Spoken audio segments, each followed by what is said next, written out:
Good afternoon, everybody. My name is Adela Vaquero, and I'm going to do guacamole. I'm going to use molcajete. This is something typical you use for make the guacamole here. I have here some onions, and I have a tomato. You have a little bit of tomatoes and a little pieces, and I have a cilantro, and I have a jalapeno. And I have, the more important part is the avocado. So I have 2 avocados there. So right now I'm going to put the jalapeno first in there. And I have to put the onions too because I have to mash. So I have to mash these 2 first. You have to do like this. Like for 2 seconds. And then when it's a little bit like this, you start to put the avocado. So I got the avocados ready. So I use a spoon to take out the avocado in there, and I put it here. So I take this is a rock, but this is part for the molcajete. I take out because I need a space to put the avocado. So I need only 1 avocado. So now I have to use the rock to squish the avocado inside here. That's how you make guacamole in Mexico, in my town. It's like very, very old-fashioned. This is nothing like normal for now, but I remember when my mother doing this. So when you see now the avocado is like really like creamy. So now I have to add the tomatoes. So I use the same spoon. So I take only a little bit. This make a different flavor. And the last part I'm going to put the cilantro a little bit. Then you continue to mash in here. Okay, so when you mash everything, the last part you add a little bit of lemon in there. A little bit, you don't need a lot. And that's it. Maybe half is okay, or depends. You like with more flavor to lemon, you can use completely the lemon, but I use only half. And I continue to like move this little rock inside there. Now you can see the guacamole is ready. So you can eat anytime.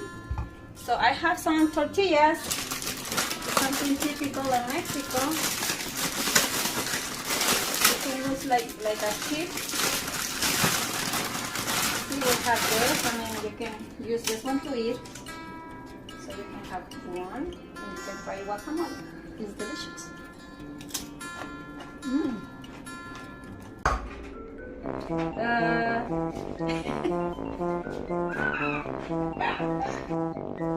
Hi, my name is Adela Vaquero. Right now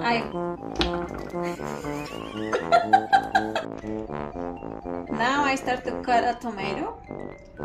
I have to my tomato is a weird tomato. I try to cut like this, but it's not working, so I have to go backwards.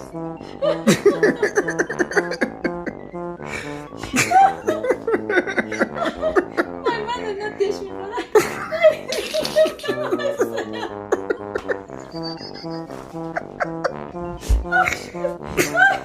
Is that the onions making you cry? No, the tomato. No, the tomato.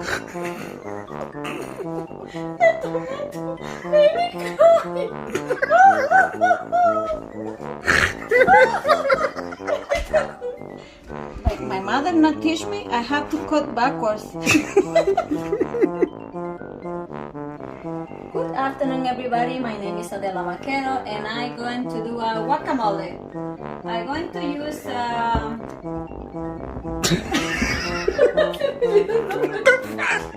Molcajete. Even I remember the name. Se me olvidó. Yo.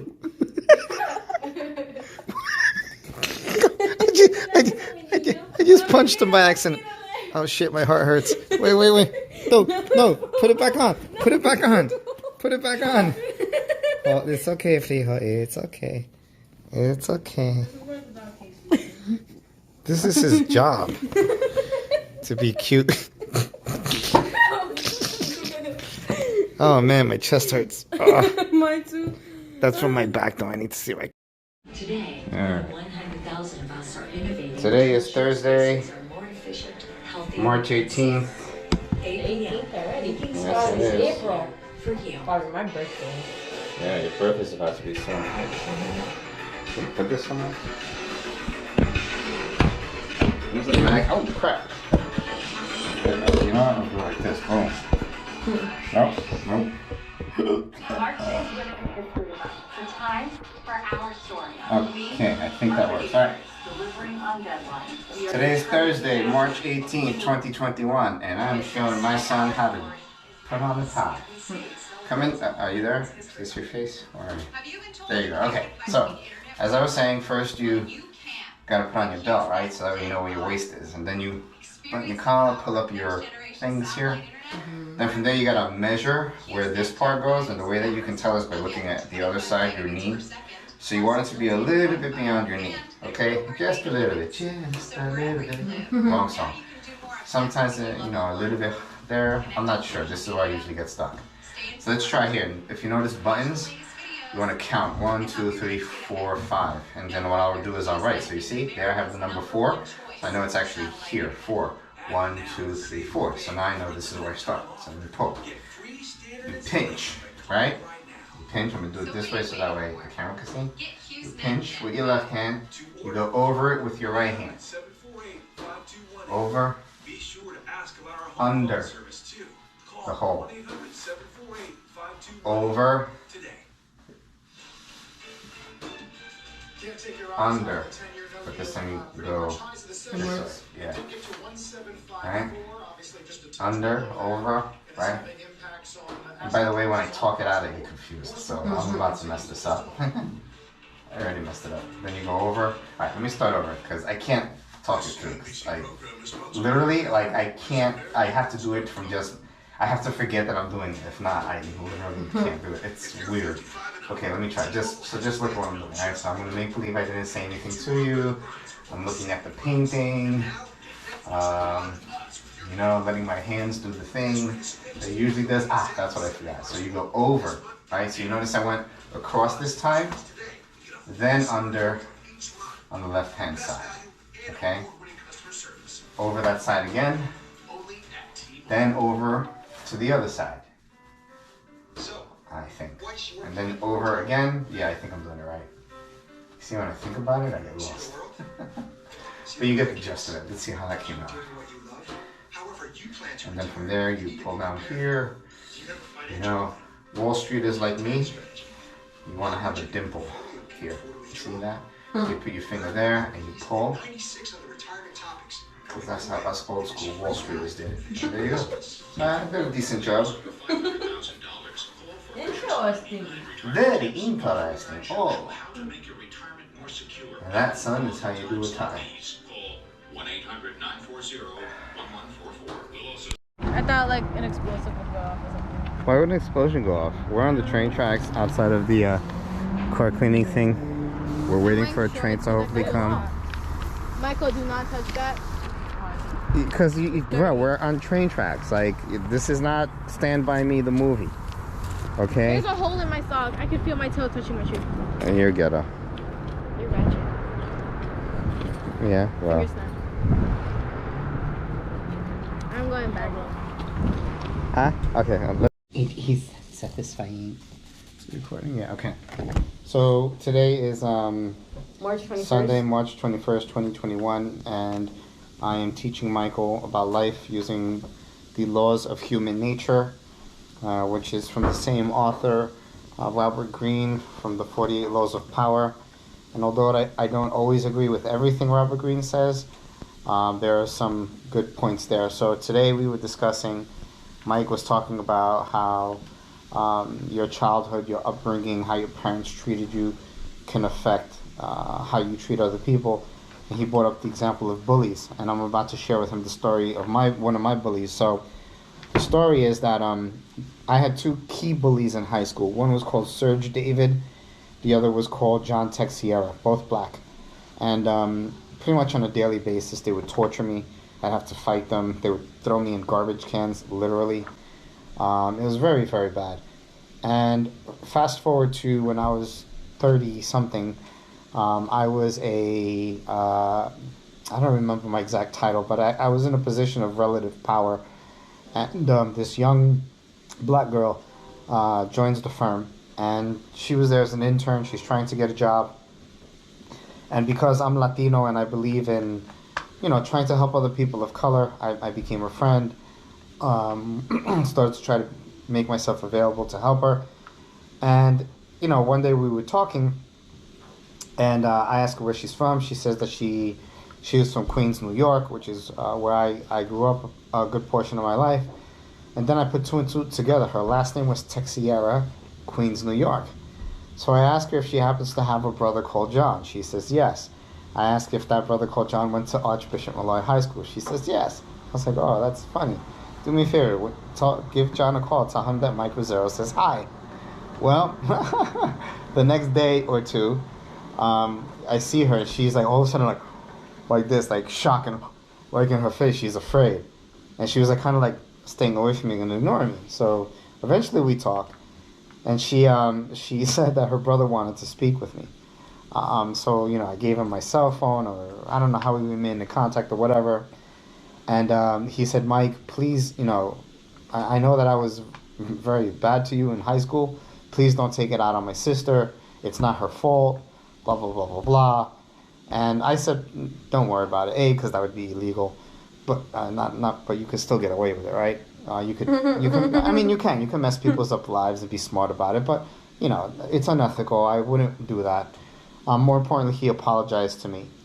But the two morals of the story are this. Moral of the story number one: you never know when something's gonna come back to you. Okay? So he was a bully to me in high school, but we were 18. It wasn't until like 10, 15 years later that shit came back full circle. And someone that he cared very deeply about, his younger sister, was now under my power. So it wasn't, it wasn't maybe when he was younger, he thought, oh, he's never going to get big and strong and muscular to fight me, right? Well, fast forward 10, 15 years later, I wasn't big and strong and muscular to fight him. I didn't even know where he was, although now I could probably kick his ass because of jiu-jitsu and boxing. I'm recording, but what matters is that I get distracted easily. Can you go there, please, so I can record? What was I saying? So the moral of the story is, you never know when it's going to turn around full circle. And the other moral of the story, the second one is, understanding people's... Hold on. Second moral of the story is, as you were pointing out, you never know what people's backgrounds are. So one of the things that he, because I said to him, I was like, you really hurt me, like psychologically. I needed therapy because of how bad my high school life was. And he apologized, and he said that the reason why he did what he did was because in his own personal life at home, I don't know what was happening. He didn't tell me the details, but there was apparently something that was happening that made him pretty much hate life. And what he said to me was that in his bullying other people, it made him feel powerful, more superior, and I guess it was his way of dealing and coping with whatever whatever issues were happening in his household. And like you said, it could have been divorce, it could have been a drunk father beating him, who knows what it was. It could have been a mother saying, you're not worth anything, then him feeling like he is worth something by being more powerful than this weaker individual. But bringing it back to the laws of nature, if we can understand that about someone, and it'll help us understand the actions behind what they're doing, and also how we can possibly manipulate that person. So those are the moral of the stories.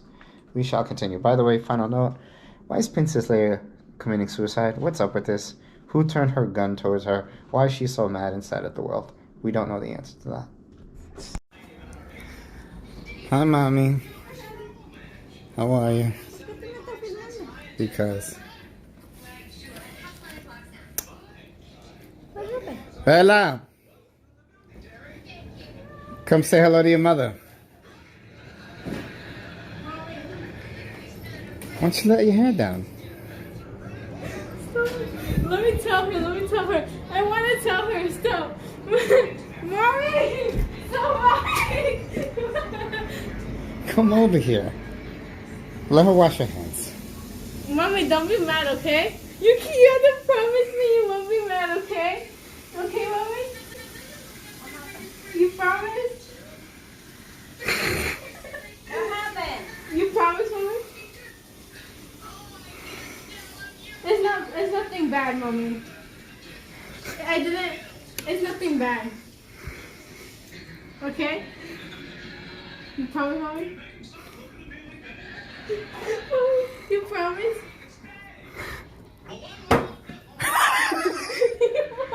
Only Mexican parents wash their hands before they kill their child. ¿Cortaste el pelo? Why? ¿Ah? It's not my fault. Why? Because I wanted to. Bella, no. Bella, what's wrong with you? Coño. Just in- Tienes 11. What's wrong with you? Dame las tijeras, dale. Uh-oh. Papi, you said you weren't gonna let it. ¿Hasta dónde le vas a cortar? Quítate, papi. Wait. Quítate. ¿Hasta dónde le vas a cortar? Siéntate. Hasta... Siéntate que te voy a cortar tu pelo. Yo te lo voy a cortar. ¿Hasta dónde? ¿Hasta dónde? Siéntate. ¿Hasta dónde le vas a cortar? Dari, no te metas. Siéntate. No. Siéntate que te lo voy a cortar. Mami. Siéntate. Why te cortas el cabello sin pedirme permiso? Because you never let me. Vela. Siéntate. No, Siéntate. bye, Yo te voy a cortar. bye. Mami. Dice que cuando te vayas te lo voy a cortar pelona. No, Pelona. Tienes 13 años y te estás cortando el cabello. What's wrong with you? You can call me Sam. I'll get my braces off in another year.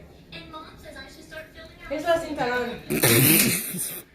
Dude, what's wrong with you, man? Are you trying... Never. Varo. Mommy, it's not even because you never take me to Vela, cut my tienes hair. 13 años. Why te quieres cortar el cabello? What's wrong with her having Yeah, Mommy. hair down to her shoulders? Tiene 13 años. I understand, but what's Papi, wrong? tiene 13 años. Ni siquiera me pide permiso. Well, according Cuando to... se vaya a acostar con alguien está bien. Because- Todo está bien. Todo lo que hace está bien. Wait, time out. Time out. How does cutting her hair translate to having sex with someone? She just wanted to cut it to her shoulders. Daddy, And she asked- she's supposed to- and she asked ¿Cuándo you- me preguntó? Hace I como ask you every single time you take my every single time. Right, Michael? See? So according to her, she asked you You never let me. if you'll take her to cut her hair. I'm not agreeing that she should have cut her hair, but the point that she's making is that she has wanted short hair down to her shoulders, not lesbian hair. Yeah. You I know. didn't even dye it. I just cut it. A little. It'll grow back in a year. Yeah. Maybe It's summertime. It's down to her shoulders. You know, she's claiming that she asked you to take her. No. She asked me, like, how long? ¿Cuándo te llevé a cortar el pelo? 3 weeks ago? But she asked you. like 3 2 weeks months ago. ago. But she asked. Pero si no le he cortado es por alguna razón. Why? Right? Because ¿por qué te tienes que cortar el cabello? I don't like long hair. Why not? I'm just trying to understand. Yeah, too. wait up. Just Why trying- se lo tiene que cortar? Why? Why? Exactly. But why? Tiene, Daddy, tiene 13 Maybe años. maybe. So, ahora se corta el pelo, ya se afeita las piernas, So, ya se afeita en todas partes. That's a whole So, ¿qué te vas a different esperar de ella? So, cualquier día que llego entonces está sin pelo. Wait. So she's grooming herself. This is bad at the age of 13. I'm just trying to understand myself. I mean, so Michael shouldn't cut his hair then, like, or go to the barber, cut his hair. You know, take care of his acne on his forehead. I mean, it's grooming, mommy. It's not. You know, she didn't get a tattoo. You know, she didn't. You know. yeah, never know. There's plenty of bad shit she's done. This is maybe not one of them. Solo me corté un poquito, like hasta aquí. That's not true. It's a little bit higher. Let your hair loose. Let us see. Okay, it's not even that Just bad. freaking let it loose. It's not that. Let me. No, I didn't finish cutting the back because I was Let me too see the difficult. No, no. Oh, parece ridícula. I didn't even cut the back, mommy. Vela, ¿te ves? Let's see the back of your hair. You look stupid. That should be her punishment, that she be left like that. I mean, you know. Yeah, I left it like that. That looks pretty bad. Like, you know. That's uneven. I know. And then when I asked Papi to cut it, he did it. I ain't participating in your crime. Como tú estás supporting, so llévala que le arregle. ¿Quién dice que I support her? Pero I did ¿a ti te not. parece I did gracioso? not ¿Te parece agree. bien? I did not ¿Estás agree. riendo? Well, because ¿Te parece gracioso que tu hija de 3 años se corte el cabello? I think I don't think there's a problem with her cutting her hair. Daddy, she have to ask me first. She did ask you. No, it's not matter. Si dije que no, no, punto. So why can't I cut my hair, mommy? Sabrina, I go ahead. I just don't understand the correlation between hair cutting and, you know, her being a bad teenager or sex or something like that. And I'm a strict parent. I definitely, if, you know, I just don't see the correlation. She wanted short hair. She didn't cut it below her ears, for crying out loud. Yeah, it's not that bad. It's just the back that's bad. quédate así. Yeah, I mean, you should have waited for your mother. So your punishment, instead of having your hair shaved off, is now you look. So can I finish? Ya, hazte lo que quieras, córtatelo tú. No te voy a llevar. That's your punishment. Okay, mommy. Love you, mommy.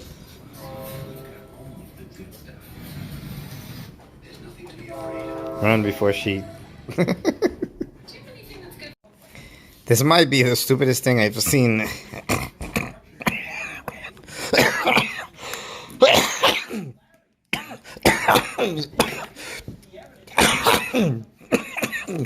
In 2021. It's raining outside, so mommy wants to put balloons on the dog's feet. Just use it.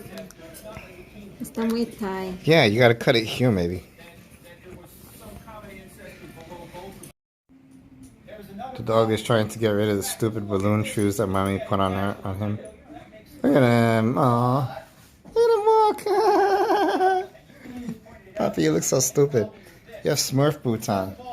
Take them off, Papi. Take them off. Take them off. You can do it. Oh. He's like, Daddy, take this crap off of me.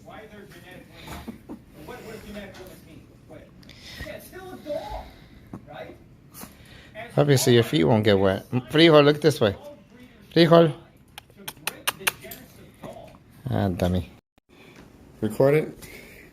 It's recording already. Just make sure that the number's constantly running. Put that down. Mami, come on. Te compré algo. Es algo chiquito, okay? No es nada grande, okay? But I hope you like it because yo lo compré con mucho pensamiento, pensando en ti, que maybe te hace feliz. I hope you like it, okay? Ta-da! Are the numbers running? No, I want you to open it. That's la emoción. Se me van a quedar las uñas. Okay, can I help? Con un cuchillo. Yeah, we need Espérate, espérate. They get scissors. Here, frijol. No, I see that. Un cuchillo. Oh. Aquí. Casi me machuco. Ya, ta-da! Ábrelo, mami. Maybe you like it. Cuidado. Cuidado.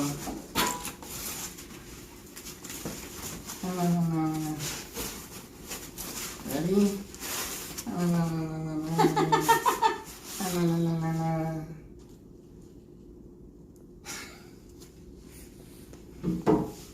You like it? I thought you would.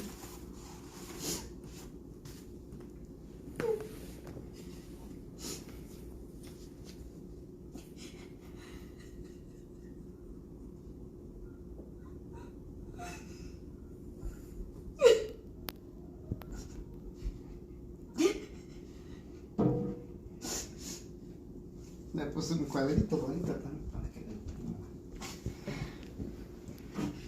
quieres? Tu papi. Nunca lo tuve en la vida. Hasta que 6 años se murió.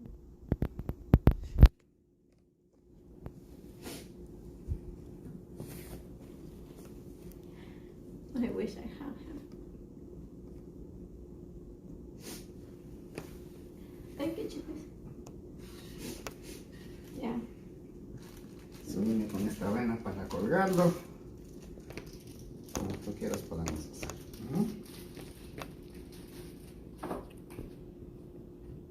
¿Dónde lo encontraste? ¿En los otros? Sí. En Flickr, creo. Entonces después lo pinté y lo puse en la maderita. That was his driver or his how you call it? His identification. ID. ¿Y lo leí? Yep. Poquito, sé. ¿Poquito? You guys have the same nose. Yeah.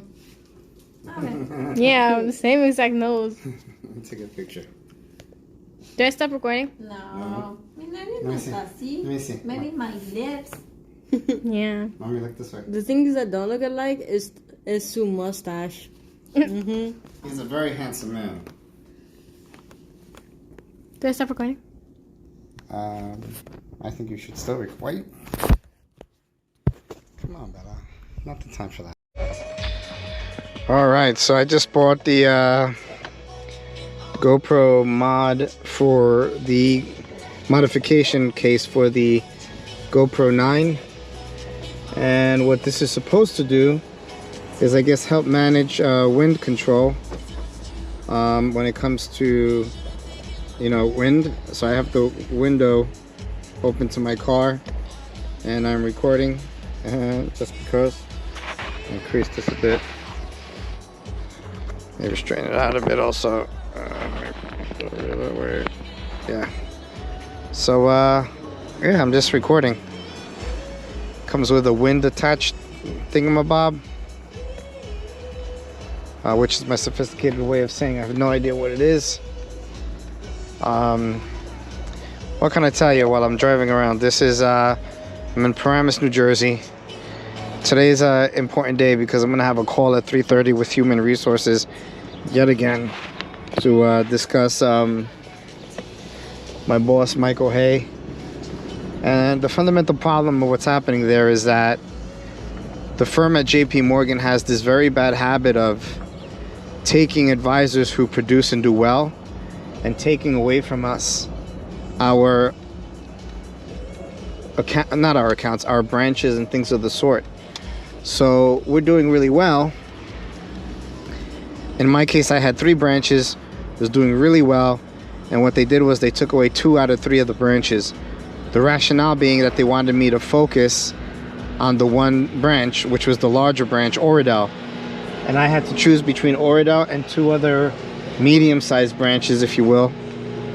And I made the mistake of going with Oradell. That I'm closing the window because these people are doing some dusting and it smells disgusting. Anyway, so I made the mistake of going with Oradell. And since then, the problem historically with Oradell has always been that I don't get any appointments, and it's not because of me, it's because the bankers are really bad at what they do. And since they're really bad at what they do, I get no appointments. And Michael Hay has created this culture of blaming the advisor. So I think because of his unwillingness to admit that the model is wrong, the model of taking away from advisors in expectation that these advisors are going to grow, right, by just focusing on one branch, rather than admit that the model is flawed. Oh, hey. Allows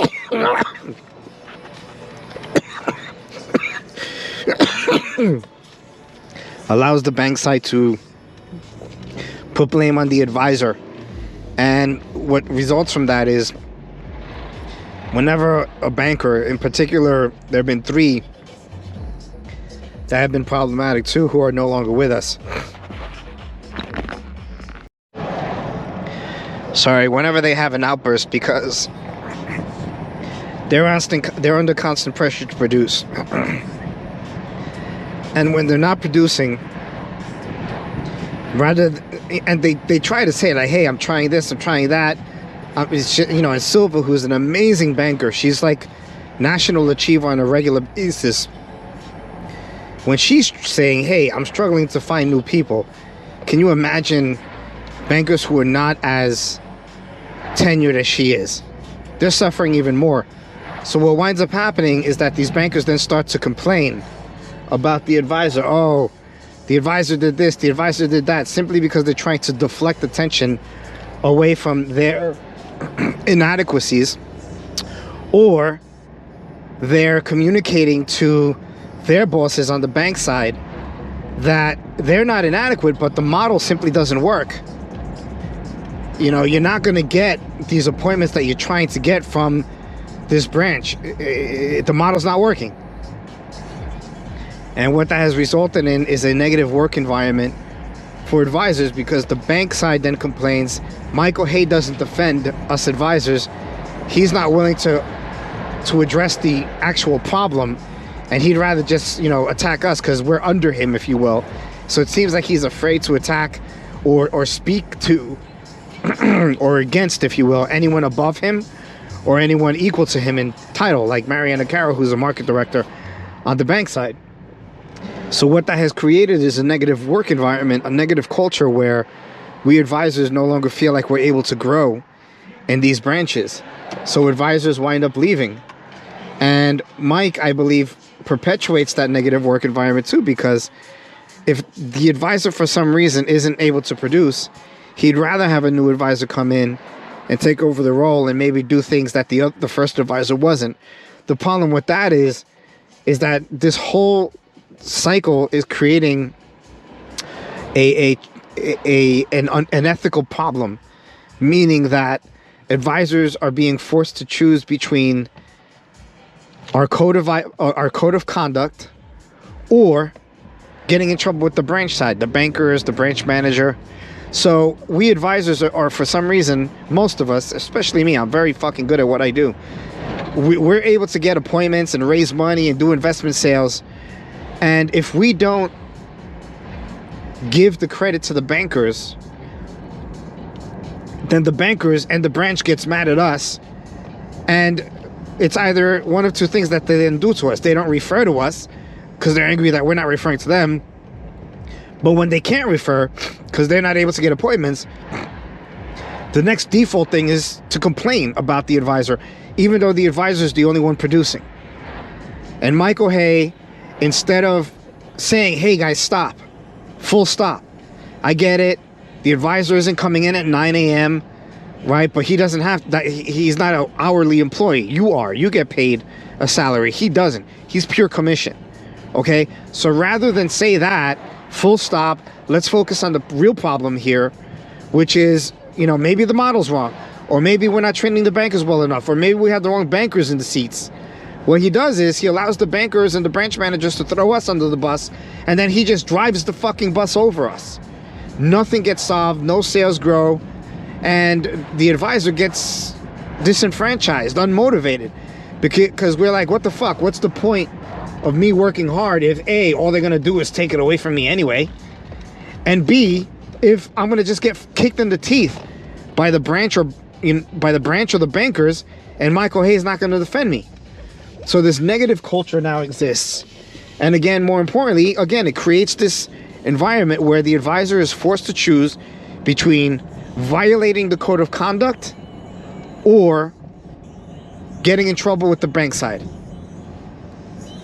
The solution is, you know, in my case, I like my job. I like sales, and I like meat. I just met with a client this morning, and I was in the sale, and I was like, wow, fucking loving it, amazing. I'm about, you know, it's the close, you know, the building the relationship, giving someone access to an investment or an idea that they never thought of before. Those things are drive me. It's an amazing feeling. But the problems are, A, I'm not getting enough of those because I get no appointments now. And B, the negative work environment supersedes that positive aspect by 1,000,000,000,000 times, that it makes you not want to come in, not want to work, not want to do anything. So since the firm is taking away from us the tools and resources that we need in order to do well, and at this juncture I believe that that is in fact the case. We're you know, there's no growing in Oradell, there's no growing in Michael Hayes territory, then I see no value in being in Michael Hayes territory. And as a result, what I'd like is to be able to work from home. I don't want another branch, because again, I would default to Michael Hayes territory. And, you know, I believe he is part of the problem. He would wind up leaving me alone if I was in another branch. But there would still be some form of problem, because that branch is going to have expectations of me that I feel are not achievable, because the bank does not provide the resources needed. Number two, I now have a medical health issue that makes coming into the branch significantly difficult. You know, sitting for too long, standing for too long produces a significant amount of stress on my body and pain. And especially this bullshit stress that I have to deal with at work exacerbates that all. So I believe that the solution is to just allow me to work from home. Keep me on O'Hayes' team, just like John Mangini, the other advisors, working from home, and put another new advisor in here. Or give this branch to, you know, Debbie Menjivor, who's in River Road, down the block, who's struggling on her own. Now, she's struggling because she's not as tenured as I am. With all due respect to her, great person, but, you know, her sales, you know, I speak with her. She's still learning, and nothing wrong with that. When I was in her position, I was exactly the same. I was fucking horrendous. But the other problem with her is that she's limited to 1 or 2 branches as well. And she's not given enough opportunity perhaps to grow and to learn and make mistakes. So maybe having access to Oradell, or giving Oradell to Miroslav Puev, who is an established advisor slightly above me when it comes to revenue and production, give him Oradell. So this way, if he wants, and maybe now he'll benefit from that. If they don't want to put a full-term advisor in here, which is what they want. They want a full-time advisor here, although a full-time advisor is not what's going to keep an advisor here, because there's not enough business in Oradell. What they really need to do is give Oradell to an advisor who has multiple branches, 2 more, like I did before. So that way he can continue to grow the business, but also have another leg to stand on while he's growing Oradell, which is, again, a challenging market to grow within. I'm going to stop there because I'm at the office, and yeah.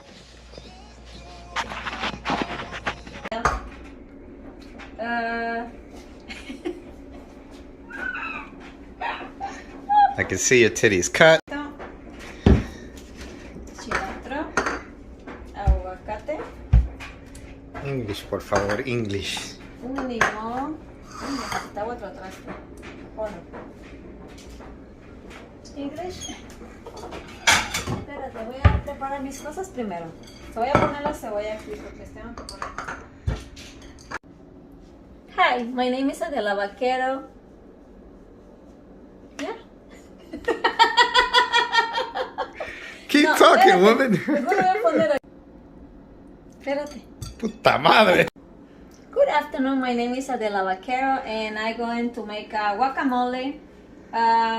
What do you need for make a guacamole is cilantro, 1 jalapeno, or in case you want it more spicy, you can take 2 or 3 jalapenos. I have a lemon, so I need to cut the lemon and use half or maybe complete the lemon. And I have 2 avocados to make my guacamole, plus tomatoes and onion. So there I go. Right now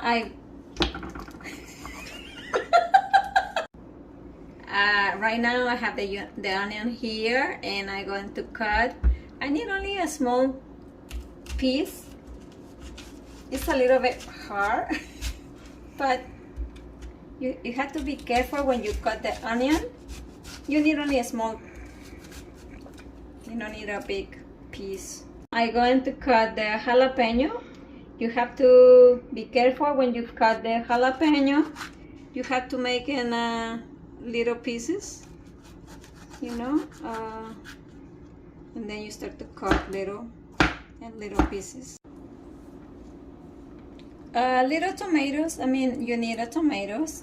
I mean, now I start to cut a tomato. I have to shit. Explain what you're doing. No, que me estoy riendo.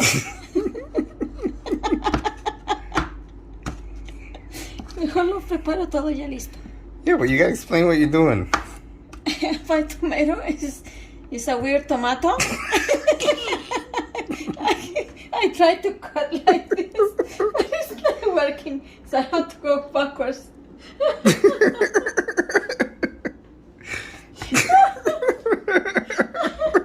mother not teach me, but I cry.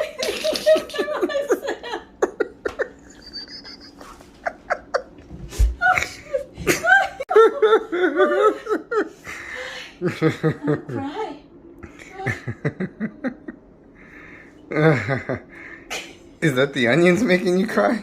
No, the tomato. No, the tomato. The tomato made me cry.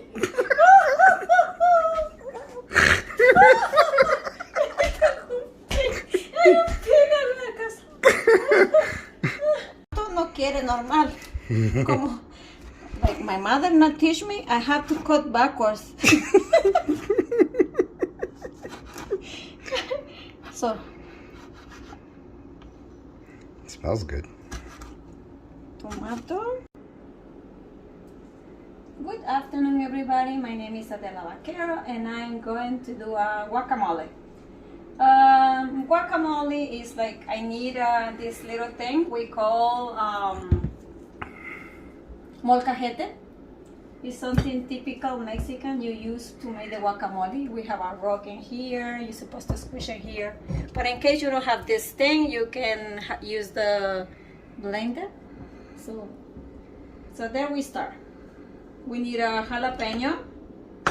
We need a lemon. We need a tomato. And the more important thing, the avocado. So, and we have onions too. Cilantro. So I start ready to cut the jalapeno. So right now I going to cut the cilantro. You have to cut in little pieces. You have to be careful when you cut. Wow. Te voy a ahogar otra vez. Ay, Dios mío. Good afternoon, everybody. My name is. Now I'm going to cut the avocado. So you have to be careful when you cut the avocado. You cut in a half. You go around, and then you turn like this. It's good. So I'm going to cut the next one. So avocado is very healthy. You can eat anytime. It's very good. See, it's everything good. So you can use a spoon to remove the avocado inside. It's easy. So then, no, es que primero van los chiles. Tú me hiciste hacer. No, ahora, y la cebolla que la voy a cortar. Who gives a fuck? Cut the goddamn cebollas. Soy una típica mexicana. ¿Qué te pasa? Ay, ¿No? Dios Hazlo mío. bien. Fine. Again, rewind. Good afternoon, everybody. Again, I'm sorry. I didn't record. Good afternoon, everybody. My name is Adela Vaquero, and I'm going to make guacamole. Guacamole is something traditional. It's, ya se me olvidó. Yep. Yes! Good afternoon, everybody. My name is Adela Vaquero, and I'm going to make a guacamole. The first thing what I need to make a guacamole, this is something like typical for Mexico, is we call molcajete. So this is supposed to, when you make the guacamole, use this, not the... ¿Cómo se dice? Good afternoon, everybody. My name is Adela Maquero, and I'm going to do guacamole. This thing we call... nombre, molcajete. What? Se me olvidó el nombre, molcajete. Molcajete. Okay. Good afternoon, everybody. My name is Adela Maquero, and I'm going to do a guacamole. I'm going to use